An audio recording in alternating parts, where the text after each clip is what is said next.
કેમ છો યુટ્યુબ ફેમિલીને? આજે આપણે જવાના છીએ દશામાની મૂર્તિઓ જોવા માટે મૂર્તિ ભંડારમાં. તો મિત્રો આજે દશામાની સ્થાપનાનો પહેલો દિવસ છે, તો હું ને કપુભાઈ બે ત્યારે જવાના છીએ મૂર્તિ ભંડારમાં. તો ચાલો કપુભાઈ જઈએ ને આપણે.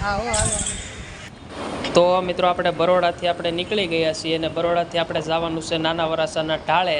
તો ત્યાં જ દશામાની મૂર્તિઓનું વેચાણ ચાલુ છે અને ત્યાં જ મૂર્તિ ભંડાર ભરાય છે.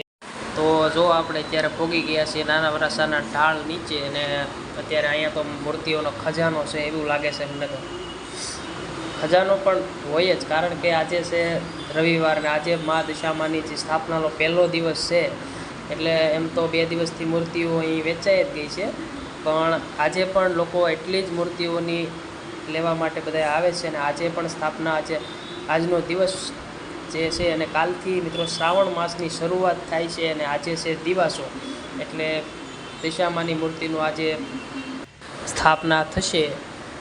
એટલે આ બધા અહીંયા મૂર્તિઓ આપણે જોવા માટે આવી ગયા છીએ, અને આ નાના વરાસાના ઢાળ નીચે આ બધી મૂર્તિઓ વેચાય છે. આખા રોડ ઉપર બધે જ દશામાની મૂર્તિઓ વેચાય છે. જો આ દશામાની બધી મૂર્તિઓ જોરદાર છે, બાકી કાંઈ ઘટે નહીં એવી કલાત્મક રીતે બનાવેલી છે. આ પણ મૂર્તિ ગજબની છે, જો તમે ખાલી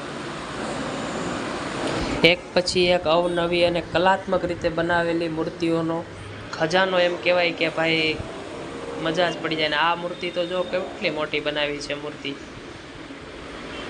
અવનવી મૂર્તિઓ છે મા દશામાની. જો આ પણ મસ્તીની મૂર્તિ છે, જો કંઈ ઘટે નહીં.